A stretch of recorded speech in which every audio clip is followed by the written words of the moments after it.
saya akan klarifikasi kenapa dan mengapa Raymond tidak ada di kandang. Lalu posisinya sekarang ada di mana sih? Sudah bobot berapa dan bagaimana kondisinya? Oke, mungkin teman-teman semuanya, sedulur semuanya mengetahui hal tersebut ketika saya membuat konten bersama dengan Irfan. Tapi sebenarnya ya bisa dibilang kurang pantas apabila saya publish. Tapi harapannya setelah saya publish ini bukan untuk bagaimana dan bukan untuk apa, bisa untuk belajar kita semua agar kesalahan yang ada dalam diri saya, kesalahan yang ada di kandang saya bisa menjadi kebaikan untuk teman-teman semua. Artinya jangan sampai jatuh kepada lubang yang sama. Intinya seperti itu. Bismillah. Oke, jadi memang kesempatan itu Raymond waktu awal puasa kita selalu membanding-bandingkan. Itu yang pertama, kita selalu mengunggul-unggulkan, kita selalu berlebihan dalam segala apapun, teruntuk Raymond dan Grandong ya. Jadi memang tanggung jawab masing-masing setiap rayon, dimana rayon depan ada Mas Unyuk, rayon tengah ada Mas Tarno, rayon belakang ada Mas Yuli dan Mas Panjul. Oke, ngomong-ngomong rayon depan dan rayon tengah, di rayon depan di situ ada Mas Raymond. Saya tidak mengatakan bahwa Mas Raymond itu maskot, dan saya tidak pernah mengatakan juga bahwa Mas Raymond adalah raja. Tapi anggapan bagi semua orang, teruntuk keluarga kandang, bahwa ada dua raja, ada dua maskot yang ada di kandang kami. Penyebutan itu selalu ada di telinga saya dari teman-teman lingkungan saya. Intinya Mas Raymond, Mas Grandong selalu kita unggulkan, selalu kita berikan saingan. Nah, saya sendiri ketika saya dibanding-bandingkan dengan orang lain, jangankan orang lain, dengan adik saya atau kakak saya atau saudara saya selalu tidak nyaman dan kurang nyaman pastinya. Nah, hal tersebut jatuh kepada Mas Raymond dan Mas Grandong. Kesempatan itu Mas Raymond dan Mas Grandong selalu kita timbang, selalu kita berlomba-lomba bagaimana menciptakan yang terbaik. Namanya yang terbaik adalah satu, dan keduanya tidak mau kalah. Antara Mas Raymond dan Mas Grandong bobotnya selalu selisih 10 kilo. Bulan ini tinggi Mas Grandong, bulan besok tinggi Mas Raymond, bulan ini dan seterusnya. Alhasil saya mendapat teguran dari beberapa orang yang bisa dibilang adalah sesepuh, orang yang sudah banyak pengalaman gitu. Tidak mengatakan bahwa itu adalah orang pintar, tidak, karena sebenarnya yang mempunyai pengalaman dia adalah yang lebih mengetahui segala hal. Nah, beliau mengatakan bahwa cintailah makhluk di muka bumi ini dengan sewajarnya. Intinya bahwa kita tidak boleh berlebihan dalam memperlakukan, menyikapi, memberikan kasih kepada makhluk di dunia ini secara berlebihan.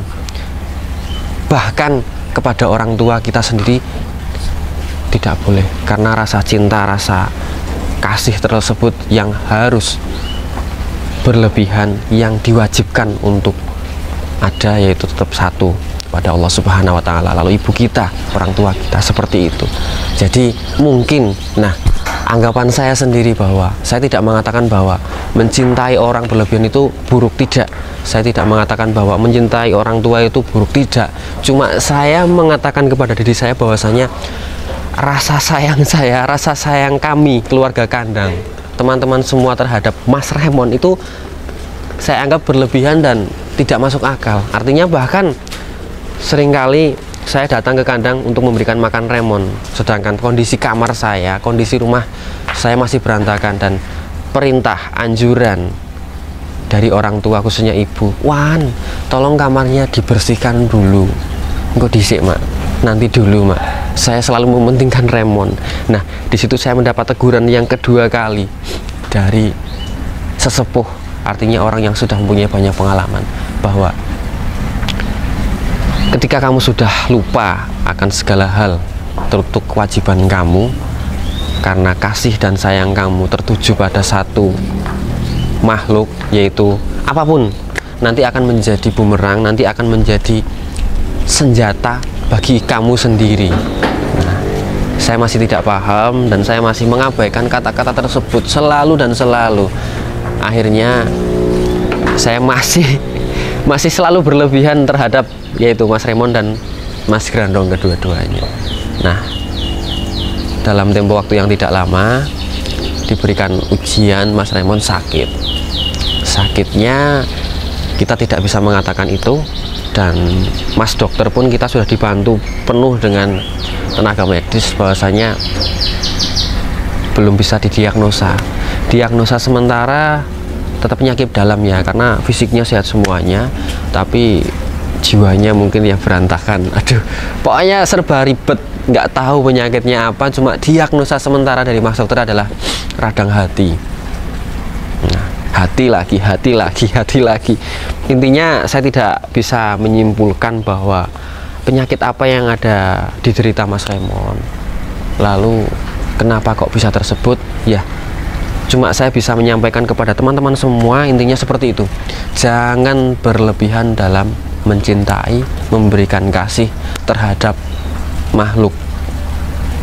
Boleh berlebihan tapi tetap kepada orang tua, pada ibu kita, pada anak kita mungkin. Nah, berlebihan itu ada batasnya, dan yang paling banyak tetap kepada Allah Subhanahu wa Ta'ala, karena yang memberikan kita hidup, memberikan kita seperti sekarang ini adalah ya Tuhan Yang Maha Esa. Oke, poin saja bahwa Raymond sudah mati dengan keadaan tenang. Jadi bukan berarti mati secara mendadak, tidak. Karena Raymond sudah tidak kuat mungkin ya. Saya juga tidak kuat dengan teman-teman kandang. Raymond sakit sekiranya sudah 1 bulan. Dari awal bobot terakhir ditimbang mungkin kurang lebih 13-an, bisa lebih. Akhirnya dalam 1 bulan sakit itu, percaya nggak percaya teman-teman semua, sapi bisa hidup tanpa makan selama 1 bulan, bayangkan. Terus bagaimana dia bisa hidup? Ya mungkin dia bisa menguruskan diri sendirilah. Mas Raymond keadaannya kurus, kering, sampai tinggal ya seperti itulah.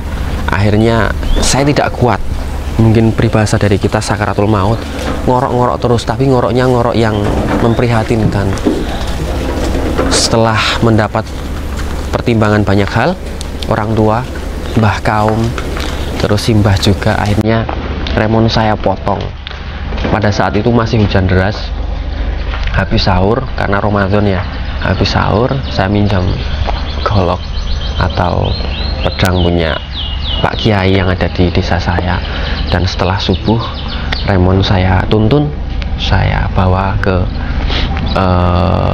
tempat dimana Raymond bisa istirahat untuk selama-lamanya gitu. Dan bismillah, saya tidak mau membiarkan Raymond tersakiti selama waktu yang akan lebih lama ya. Artinya mau nggak mau, dan sudah menjadi akhir dari Raymond, saya potong. Yang motong saya sendiri dengan tangan saya sendiri, dengan doa-doa yang bisa saya ucapkan sendiri teruntuk Sang Pencipta, seperti itu. Lalu kenapa saya tidak memberikan manfaat untuk Mas Raymond sendiri? Maksudnya kenapa tidak saya jual dagingnya, kenapa tidak saya bagi-bagikan dagingnya secara gratis untuk mereka? Karena saya tidak tahu apakah daging itu akan memberikan manfaat atau malah jadi mudarat. Artinya kalau memang Raymond sudah mendapat diagnosa penyakit yang tidak bisa disembuhkan, ya nantinya ketakutan bagi saya kalau dagingnya dimanfaatkan untukmu malah bisa menjadi keburukan bagi mereka. Seperti itu, agar nantinya kita tidak salah paham. Dan kondisi Raymond sekarang sudah tenang, dan kita kuburkan di rayon depan sebelahnya, yaitu rayon paling baru, sapi PO ekonomis. Seperti itu.